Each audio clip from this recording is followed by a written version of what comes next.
Hey there. So great to be with you today. As always, we're going to go ahead and dive right in. I know you're busy.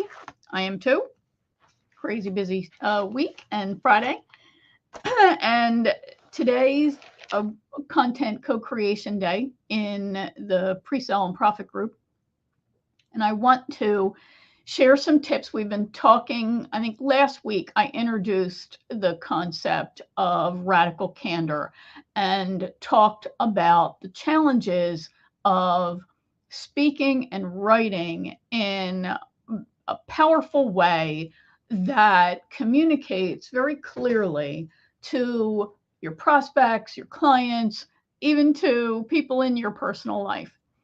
And I shared with you, those of you who are in the pre-sale and profit group, I'm actually streaming this video onto YouTube as well. I shared in the pre-sale and profit group the weak words bingo card.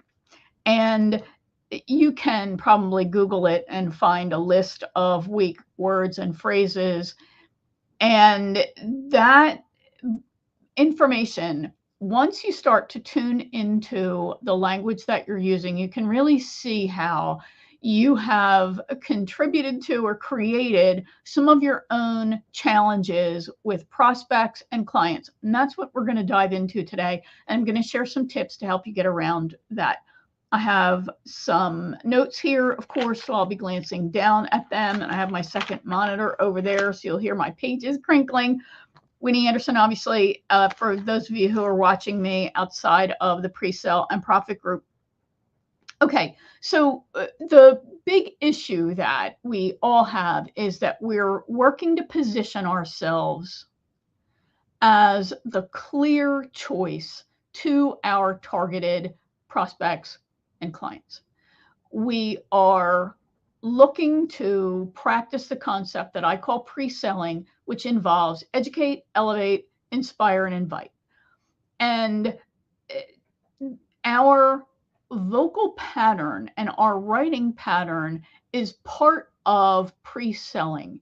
It contributes heavily to whether or not our message resonates with, connects with those folks in our target. And we can trip ourselves up through some of the patterns that we have developed over the decades that we've all been on the planet and that we've been living our lives, practicing our skill, working in corporate life, and out on our own, building our own business. So you want to think about, again, only what you can control. And the challenge is in building a brand and in sharing a message is that the person on the other end is receiving your communication, they're digesting it, whether they're listening or they're reading, and they are processing it based on the information in their own processor, right? How they define the terminology, how they're interpreting your actual words, language, and the nonverbal cues that you're sending. The problem with written language is that people will add their own emotion. Quick story that illustrates this. This is such a nightmare. I'm only going to give you a teeny tiny segment of this. I once sent a message to a client who had been telling me about the challenges that she was having with her own client. She was working with this individual and they were actually bartering, which I do not recommend for many reasons, but I digress. They were both, one was looking to get their first clients and they were doing it for a case study, right, and a testimonial. So that's how they got involved with this person. So that was all the intention. And as we know, the road to hell is paved with good intentions, right? And this really speaks to why your communication needs to be clear.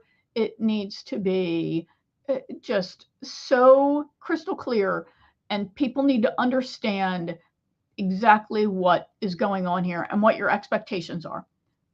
We have, unfortunately, only ourselves to blame. So anyway, this person shared with me this message. of how she stood up for herself, is how I would put it. The person that she was bartering with, that she was giving this free service that was high level and high touch and high cost, wanted more. Can you relate to this? We've all dealt with scope creep, right?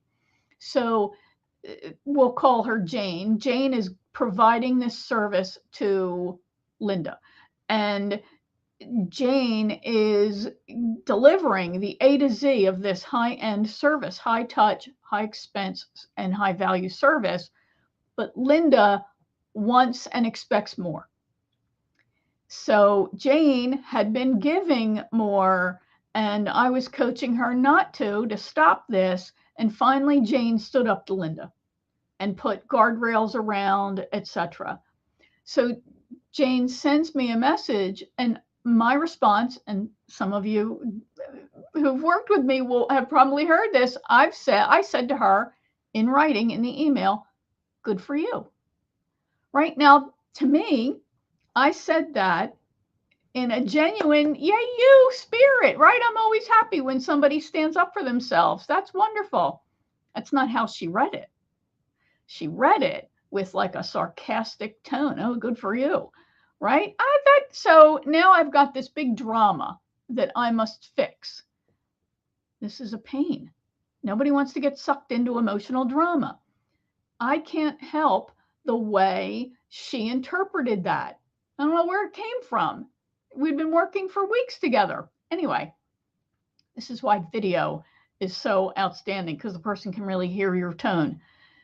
We know, right, that it is a combination of the words and the nonverbal and the tone. It's not what you say, it's how you say it. So communicating is such a gigantic challenge within our business and even within our personal lives. This is why you really must tune into how you're speaking and how you're writing to make sure that you strive to minimize, at least eliminate ideally, any weak words. So I want to go through what some of these are, talk about why they're problematic, what you can think about, and how you can replace them. So again, I'm glancing down at my notes just to make sure that I hit the important stuff here. So one of the things you want to remember is, obviously people are hiring you, they're contracting with you, they're buying your service because they see you as the ideal solution provider for them. So you need to have the confidence in yourself to present yourself as the authority that you genuinely are. And if you have a problem with the word expert, authority, that sort of stuff, that's your problem. You need to think about that. Why does that make you uncomfortable? Just get curious about that.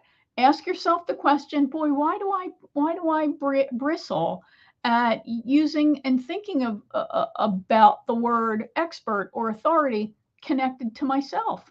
Why do I do that?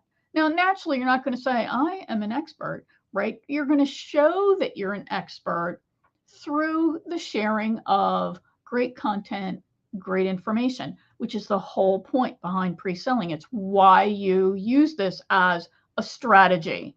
It is not a marketing tactic. This is a philosophy that you have to buy into and you have to believe.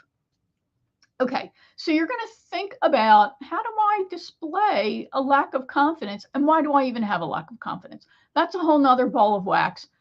Get professional help if you need that. I have, right? I had plenty of self-doubt and ways that I held myself back. And some of you know, I work with Susie Gruber, the world's greatest coach. And I strongly recommend, if you have any issues of self-doubt or you're holding yourself back, self-sabotage, you want to work with Susie. SusieGruber.com. Anyway, okay, so remember, you know stuff they don't. You have the solution that they need, and they want to work with you. There's nothing there for you to be ashamed of, feel weird about. That's emotional baggage that you've got to deal with somehow. So you want to start thinking about what's working, what's not working, and what would you like to improve. Another important element here is for you to embrace the concept and commitment to your own continuous improvement. So you must first be receptive to feedback. And if you're not, and if you feel emotionally hurt, you've got to ask yourself why. Yes, the person who's delivering the communication should think about how they're coming across. They should practice good communication techniques, but you know what? Maybe they didn't. That's on them. You are in charge of you, and you can control how you receive that. Communication is a two-way street. This is among the first courses that I taught when I was a corporate trainer. And I have decades I've been doing this. And it's really a two-way street. Yes, as the initiator of the communication, you've got the responsibility to make sure your point is getting across clearly. And the recipient of the communication has the responsibility for receiving that and taking action to make sure they understand what you're talking about. But if both parties sit around going, well, you should have done this, you're never going to get anywhere. So part of eliminating weak messages, weak words and phrases from your content and your communication is to create an atmosphere where this person feels comfortable saying, you know what, I didn't understand that, or I don't know what that means. So you're actually creating this overall environment that is inviting to the person and where they feel good about. So that's referred to as psychological safety, and it's a buzz phrase in business right now, but the concept's been around for a bazillion years. And that's really the environment that we're trying to create for those in our lives, our personal lives, the team members that we work with, as well as for our prospects, because they bring their emotional baggage into these situations too. So it's up to us to create an environment of psychological safety where that person can trust you and say, you know, I don't know what you're talking about. Or I'm afraid of X. I'm uncertain about why. You want to make sure that you're creating an environment where that dialogue can happen. So ask yourself, what would you like to improve about your conversations? Now, we're in pre-sell and profit. This is our focus, right? Is making sure that we're educating, elevating, inspiring, and inviting. So we are attracting those people who are ready, who are ready to fix the problem that we solve, and who are ready to get help from us. And that's going to make them uncomfortable, right? So we're creating this environment and sharing this communication. You want to constantly get better. And of course, we're thinking about our marketing and sales conversations. So think about, what about those situations would you like to improve? Most of the time, what I hear is, I want to get out of this loop of constant chasing and following up. I want to have more people show up ready to the call. I want to have people who are farther along in their own buying decision. And trust me, they want to be as well. So you want to make sure, first of all, and let me know if you want a link to the article that I have on LinkedIn about this. You want to make sure you're having, or are you having a marketing conversation, or are you having a sales conversation? And you want to make sure that you know what conversation you're having, and the prospect knows what conversation they're having. A lot of times they might think they're having a marketing conversation. You think it's going to be a selling conversation, and you're going to bang into each other because you're trying to get them to say yes, and they're just trying to learn.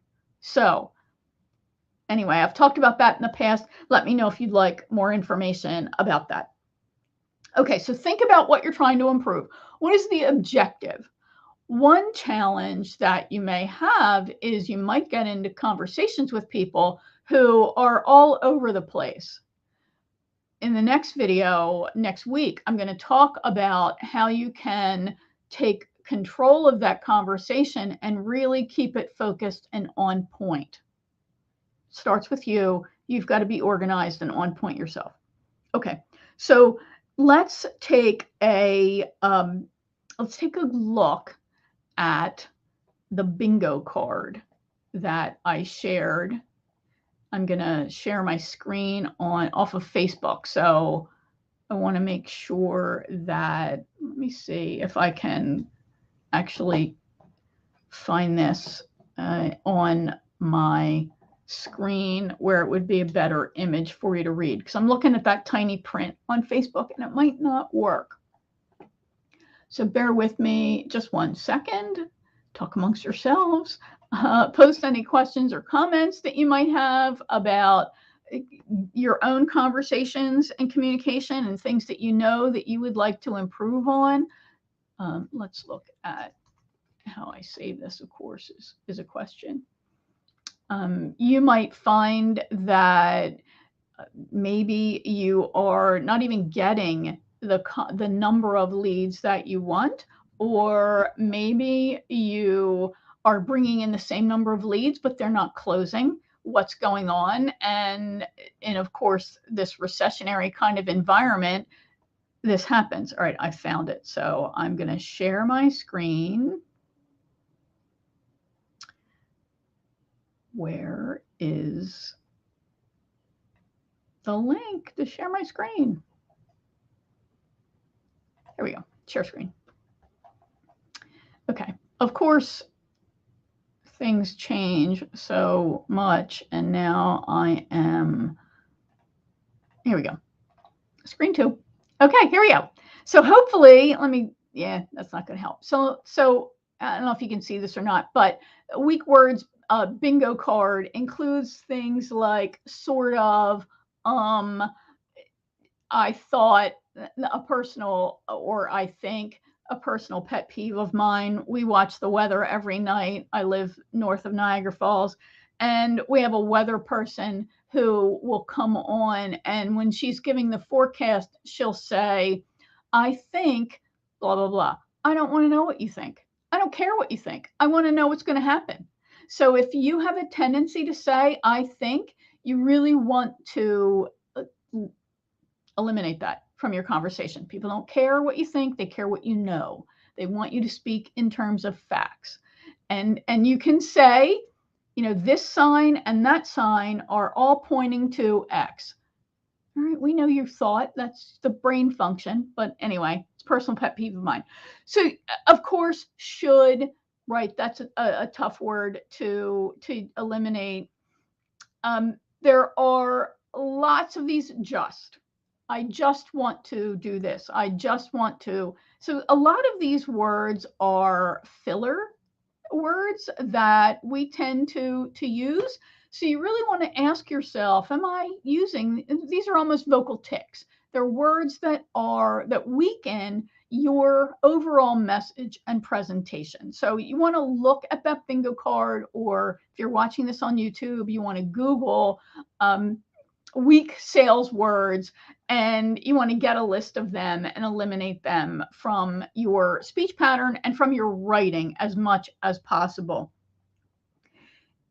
You want to make sure that you are also creating the right expectation in the mind of the person who is consuming your content, whether they're watching a video, they're buying a webinar or a workshop, or they're buying a product, they are contracting you for a service. You want to watch the expectation that you're creating through the naming. I'll give you an example. So I was having a conversation with Sue Weeks, who is awesome, and she teaches creatives who already teach a course. She teaches them how to create a digital course and sell it online.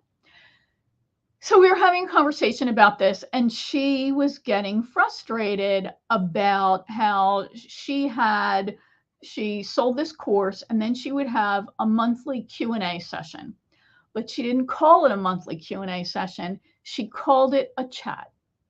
So how do you think people showed up? They showed up to chat. They didn't show up prepared with questions.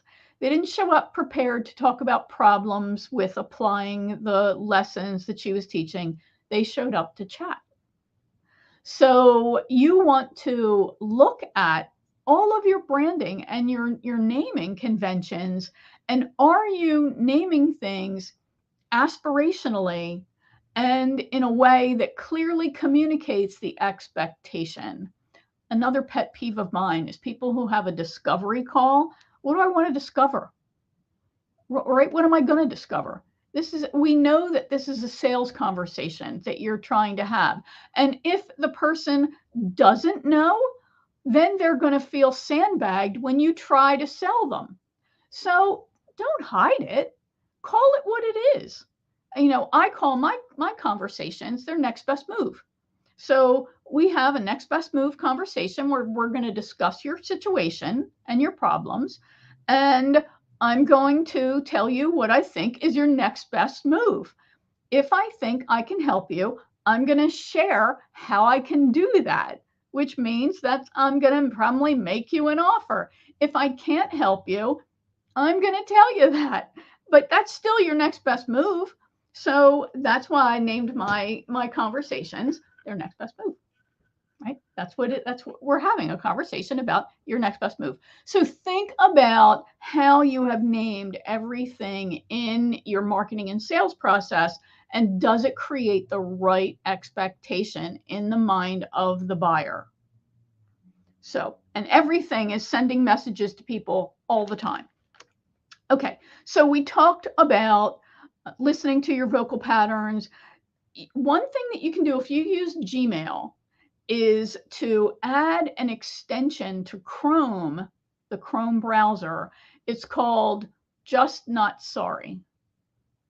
And when you add that browser to Chrome, it gets into Gmail, and it will produce, like, I think it's a double red underline underneath words that it thinks are weak. And you then have the opportunity to go in and edit them out. I think it's easier to get started tuning into this by looking at print. So look at that kind of thing. Grammarly might offer this for written documents, like for Word. I haven't used Grammarly in years because it always crashed Word and I hated it. So I maybe they fixed it since then.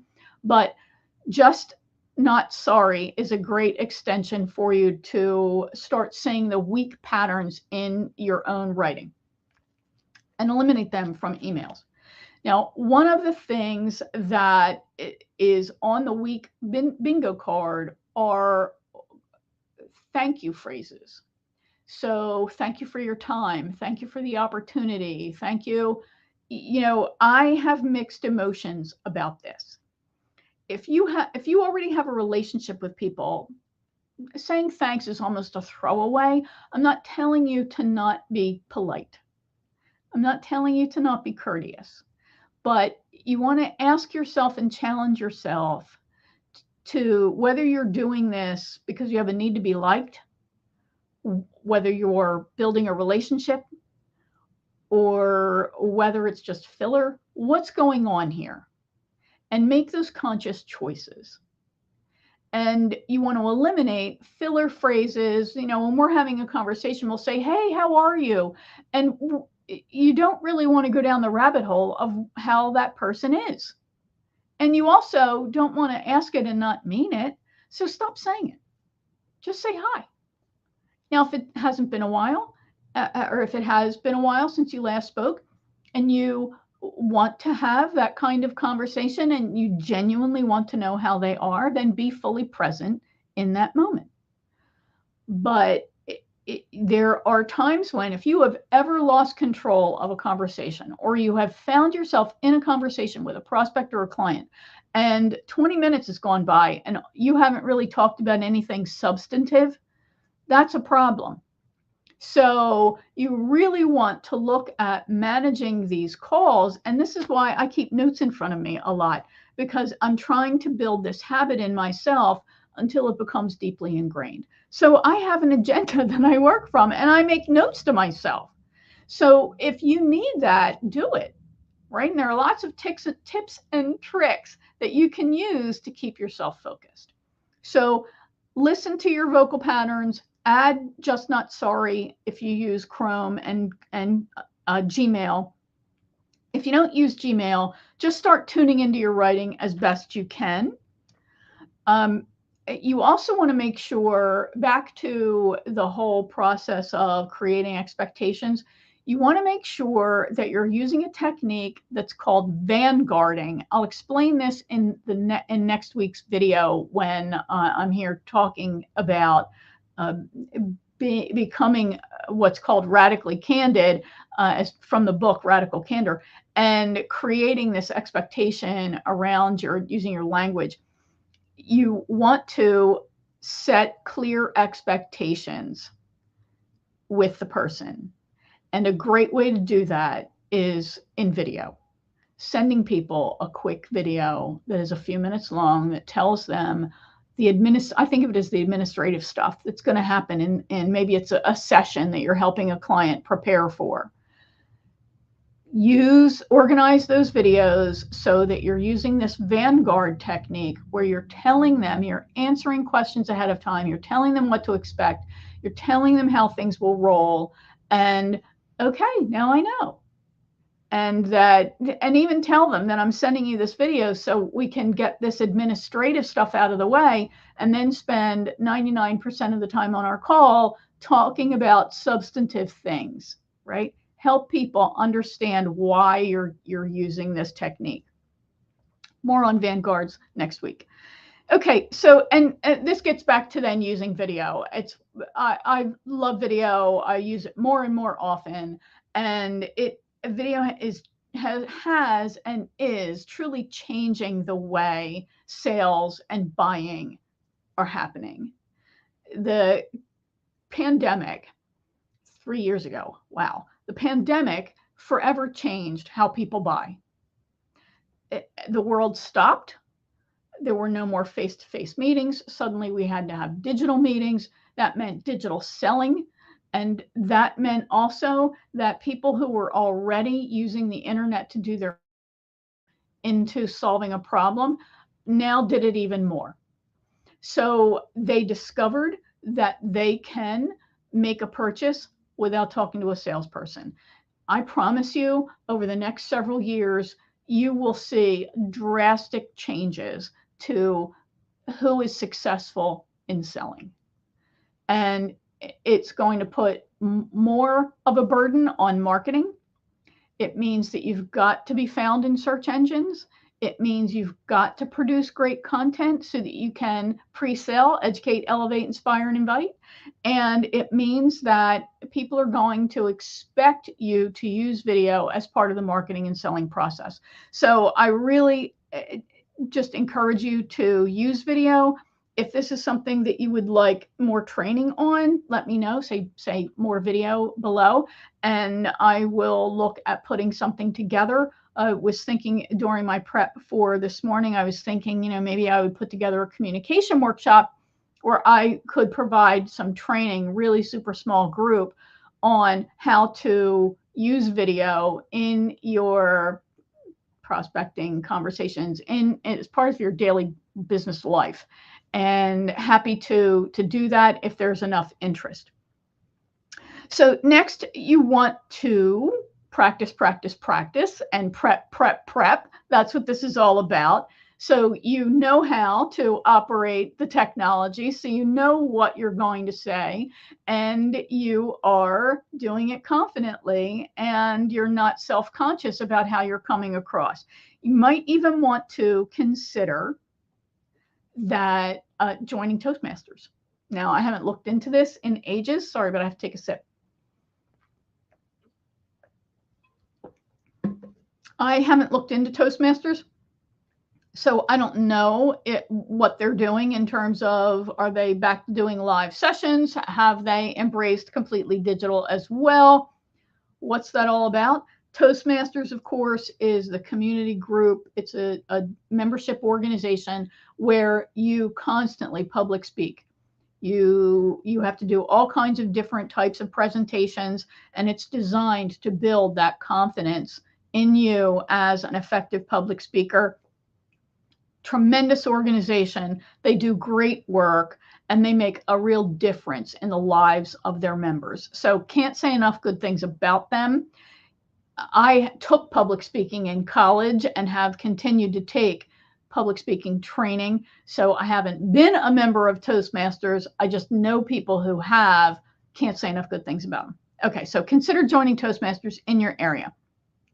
And if you can get enough people to be interested, you could form your own chapter if you don't have a Toastmasters group in your area. Okay, then create content that pre-sells, okay? You've got to create content that people want to consume and that answers the questions that people already have and that they are actively searching for. You want to make sure that you're creating content, I call it billboard content, the big pieces of content that educate people throughout the buying journey. If you would like to get a copy of that buying journey, say buying journey, and I will get it to you. If you're watching this on YouTube, you can reach out to me on Facebook, Winnie.Anderson1, or you can track me down on LinkedIn. I'll be happy to get you any of the resources that I'm referring to here. And if I remember, I'll come back and include links to get them on my website, but better to reach out. So you've got to create content. Period. You've got to create blog posts, and I recommend video. And there is what's referred to as the Selling 7, the top 7 videos that you should have on your website. So I'm happy to talk about them at a later date as well. And I might even include them in the workshop that I'm thinking about putting together. Focus on educating, though, and that you are really helping your buyers understand what they need to know in order to make the best decision for them. This is not about tricking people. It's not about getting clients that you don't want. It is about actively repelling those people who are not going to be a good fit, attracting those people who are going to be a good fit, and then helping them, inspiring them, and inviting them to work with you. Right. So making sure throughout your marketing and sales process that you've got valuable content that guides them through that journey and that makes it an easy yes for them or an easy no. You know what, people, you probably hate agonizing over should I or shouldn't I. Help people make a decision and make the decision a no-brainer, whether it's no or it's yes.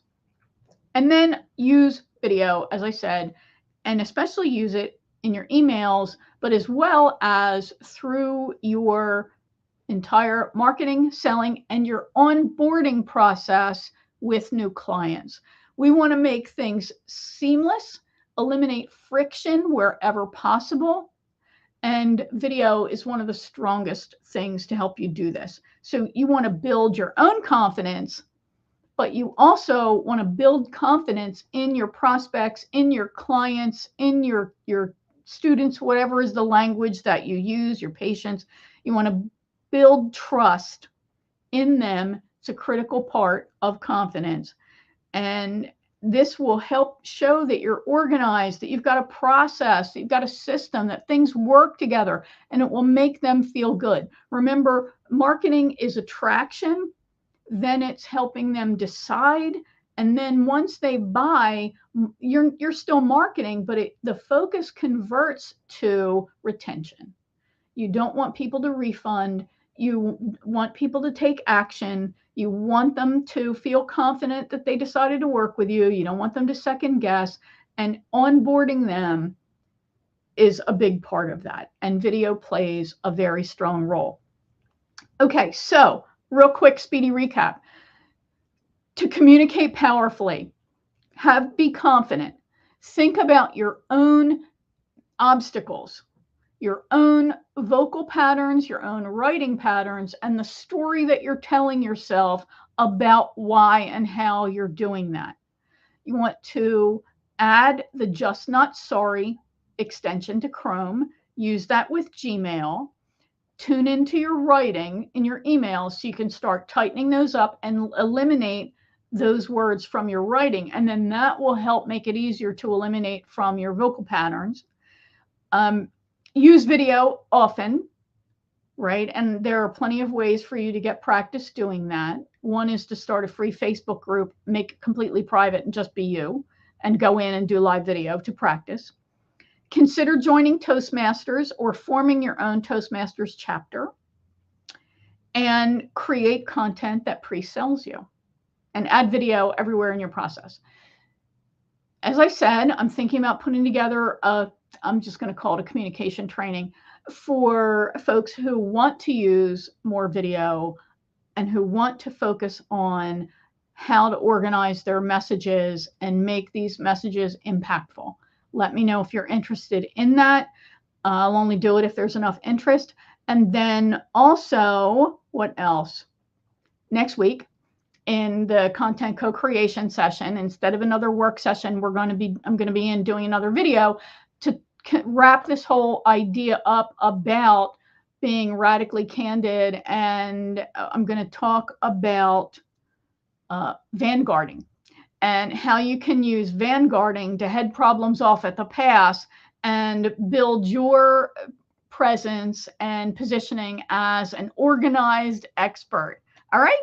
I hope this has been helpful. Go ahead and ask questions, make comments, and I will circle back and respond as soon as I can. And look forward to seeing you in the next video. And remember, if you want to talk about how you can position and pre-sell yourself as the solution provider to your great clients, just track me down, winnieanderson.com. You can find me on LinkedIn at Winnie Anderson or on Facebook at winnie.anderson1. And we can have a next best move conversation about how to make your content and yourself more attractive so your best clients are saying yes faster and easier through pre-selling. All right, catch up with you. Bye for now.